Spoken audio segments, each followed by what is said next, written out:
Hey, with me today is Jim Caps from AC Grace, and I understand you are really, you're really, in a way, a researcher and a guru in the areas of vitamin E and all about things vitamin E.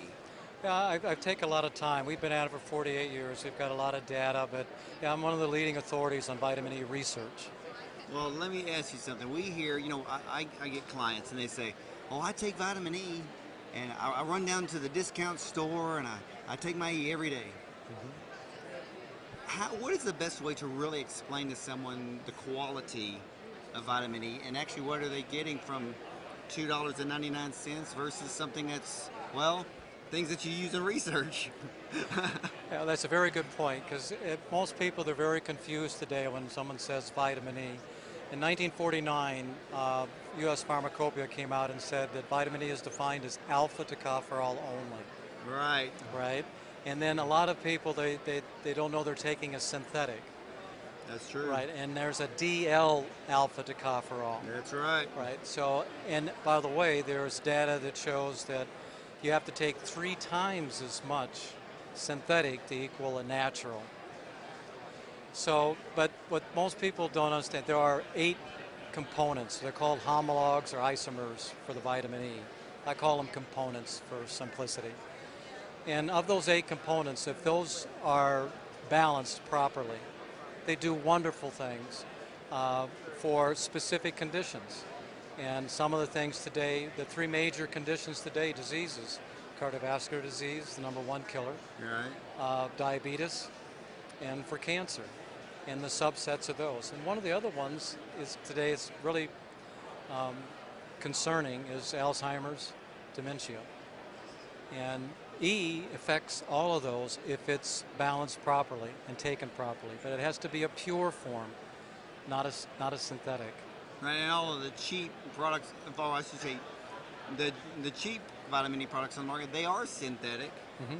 And then your natural forms, sure, the price is, well, higher, but you're getting what you pay for in the areas of vitamin E. That's a very valid point. Again, uh, as we all know, with the way the economy is going, and we're all concerned about our budgets, Sure. right? But if you want to do a comparison, all you have to do is pick up any vitamin E at a major mass market and look at what the ingredients are, right? And then figure that if it's alpha only, and our mixed tocopherol has an alpha, a gamma, a beta, and a delta, and do a apples for apples, you'll find that it's also very inexpensive. And also the quality level. And again, what most people hear today is the antioxidants, Right. right? Big word. It's really, it's been the hot topic for the past 5 years, but it keeps getting bigger. We keep hearing more about, certain foods that have powerful antioxidants. But, I'm really honored to be talking to you today because vitamin E, it seems to be shoved off to the side sometimes. We need to go back to those basics. If Linus Pauling was still here today, he'd still be talking about vitamin C, and everybody would be going, yeah, vitamin C, vitamin C. Vitamin E needs to be brought back to the forefront because without vitamin E, all those other fancy little antioxidants we hear about now may not work properly. Very well put. Very well put. And that's what, again, we have a 48-year rich history with some of the leading practitioners in their fields, oncologists, neurologists, naturopaths. And it's imperative that people do understand that if you've got an alpha, which is your antioxidant, and then the gamma, which our gamma is higher than the alpha in the mixed tocopherol. And why is that important? The 3 major diseases today, which is cardiovascular, diabetes, and cancer, all 3 main biomarkers are inflammation. Ah. And the gamma is your anti-inflammatory.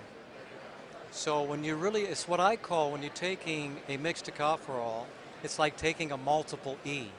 Yeah. Because each one of those homologs, isomers, components, really help specific conditions.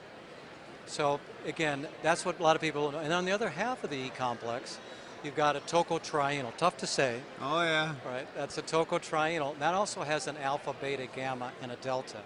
And that equates to 8 components to E. So how does somebody really understand what it can do for them? And then you start layering in there that most of our friends, family members, are on some kind of medication, whether it's just an aspirin. And by the way, there's a study out just recently that if you take gamma tocopherol, which ours has a high degree of gamma tocopherol, with every aspirin, okay, because that's what usually your cardiologist tells you to take, right? Yeah. It inhibits the side effects, meaning the deterioration of the tummy. So if anybody, including a cardiologist or whatever, should be prescribing one of our mixed tocopherols with every Well, every dose of aspirin, yeah. every dose of aspirin should have gamma tocopherol with it to protect the body. You know, in this industry, you know, in 2008, 2009, going into 2010, you know, everybody kept worrying about healthcare. Well, if we kind of invest in ourselves now, we're not paying a higher bill later.